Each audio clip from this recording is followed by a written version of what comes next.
Welcome to the Vault Podcast and Reviews, where music still matters. You can check out all our shows at YouTube, iTunes, Stitcher, and Podomatic. Please rate, review, and most importantly, subscribe.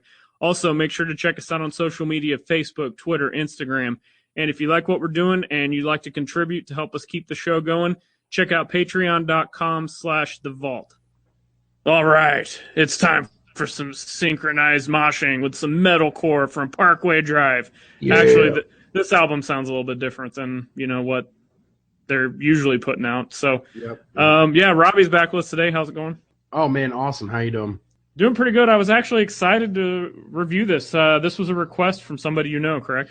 Yeah. My buddy David Witt hit me up on Facebook, and he had requested a few albums. But this is one of the ones that he had brought up to me, so I figured we'd go ahead and get it in, So you're familiar with the band beforehand, right? Didn't you say you went and saw them live? Well, yeah, I'd only listened to one album of theirs, and it's called Horizon, which is an old album of them. But I did see them quite a few years ago with A Day to Remember, and they put on an awesome show, man. I mean, they rocked it hard. So this is their fifth release. They're from Australia. It did appear at number 29 on the Billboard 200. That's nice. Interesting, nice. Especially for music landscape nowadays.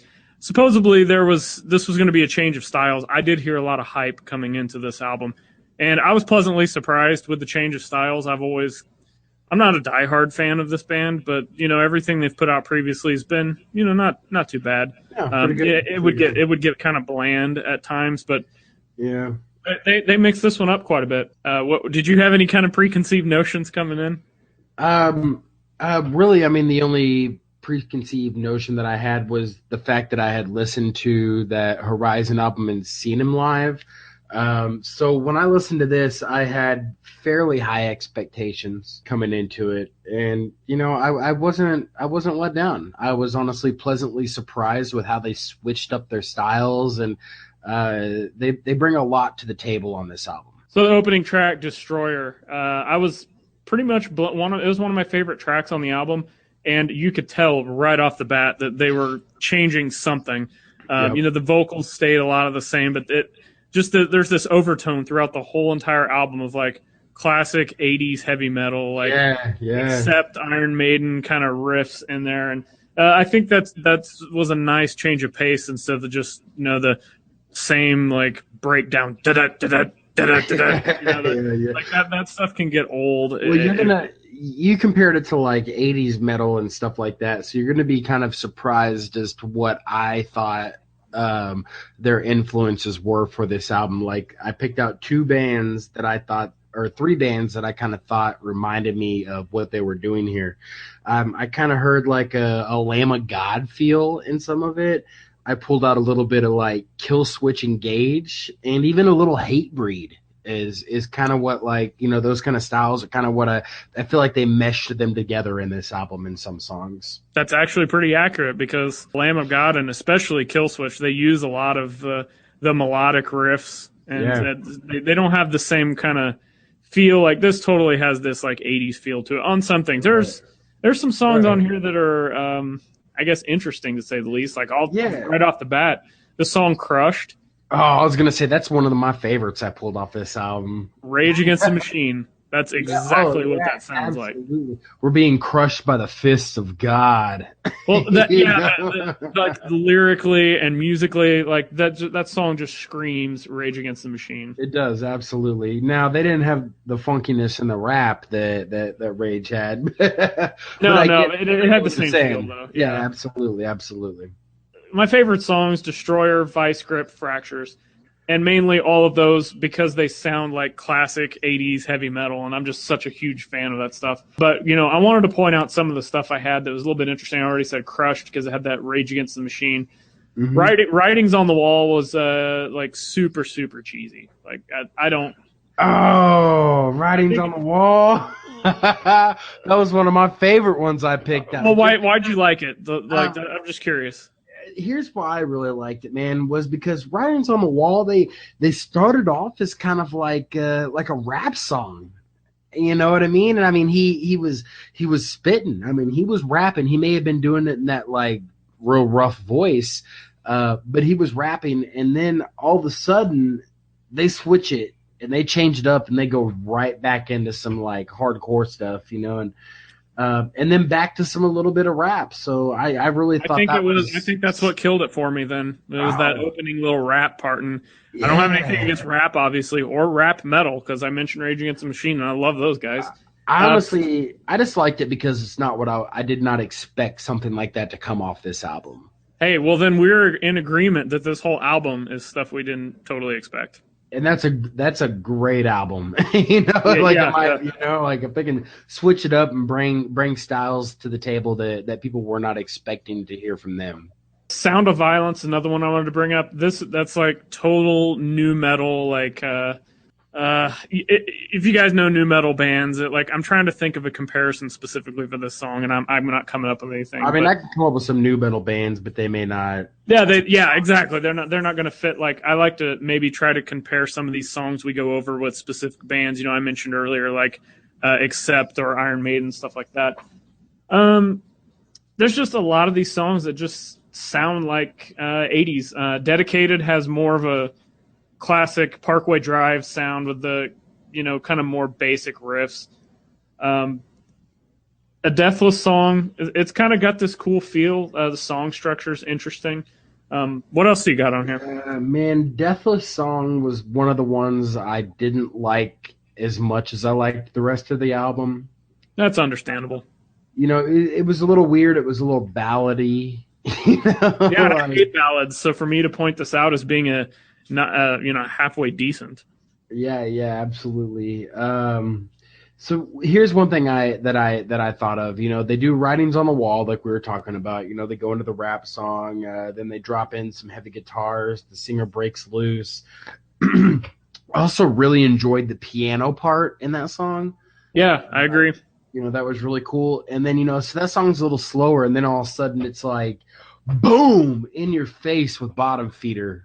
As soon as it comes up, it's just like, listen to me, and they just kind of grabbed you by the throat when they transition from that song to Bottom Feeder.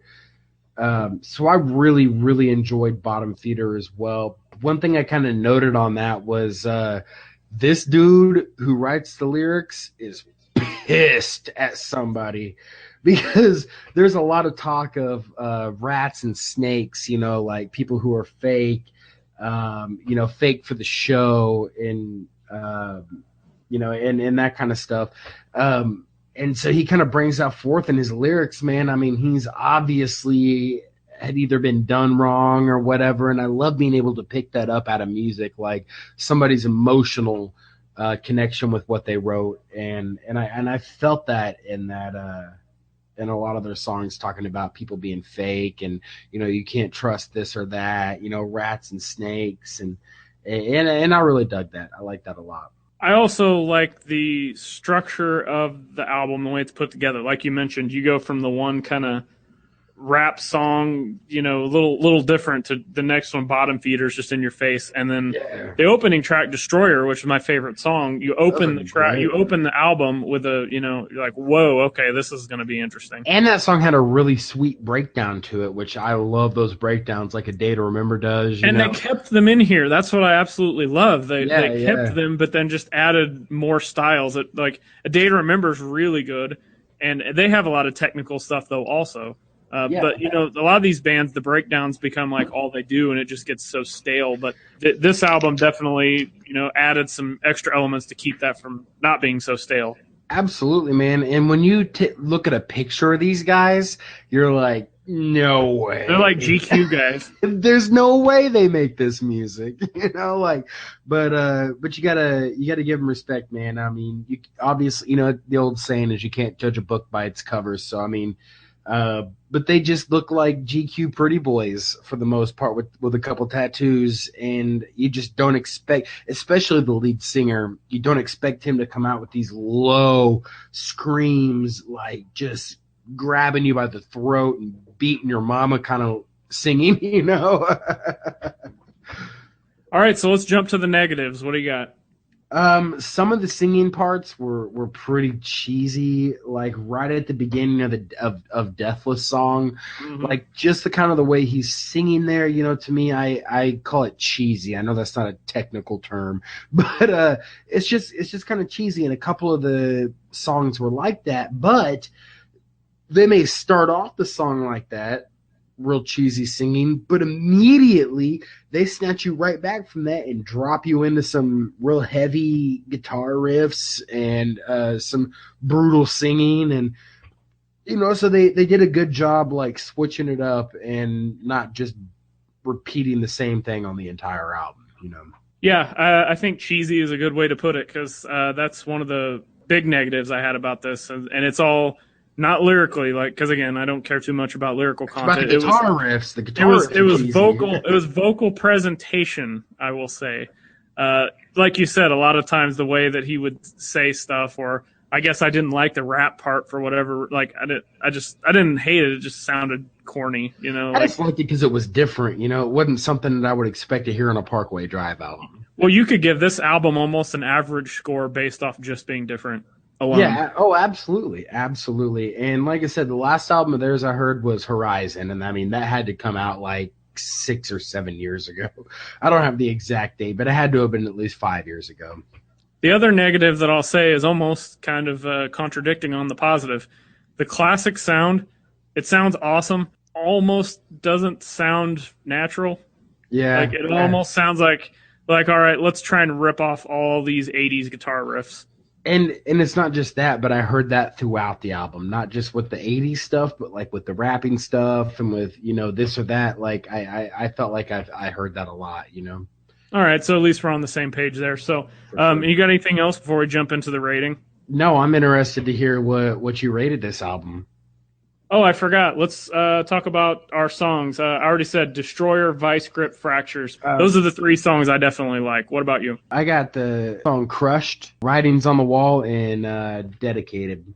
So see, between the two of us, we picked totally different songs, and that's telling you that over half of the album is solid right there. Yeah, yeah, absolutely. Absolutely. All right, so on to the ratings. 1 star being the worst, 5 stars being the best. What'd you give this? I want to hear what you have first. All right, 3 3/4. Oh, Probably right. going to sound lower compared to a lot of people, but absolutely thought this album was great. I will listen to it again, and I would listen to it multiple times. Yeah. Something I would definitely purchase. Doesn't stand out as like a, not for me to give it like a 4 or better. Like almost every song's got to be solid, and there's Right. too many on here that were average at best. A couple cheesy parts, but I got to say this is definitely a nice mix of styles, sounds, vocal delivery. Nice change of pace for this band for sure. Absolutely. And honestly, we're pretty much almost dead on. I gave it a 3.5. There we go. Fun. And honestly, for the exact same reasons. Like, I mean, some of the songs I couldn't really get with, but for the most part, they came prepared. They came pretty hard, and I really dig that. And they've got a couple more albums that in the future that you guys are going to see us review. Because I feel they have other albums that are better than this, even though this is their newest one.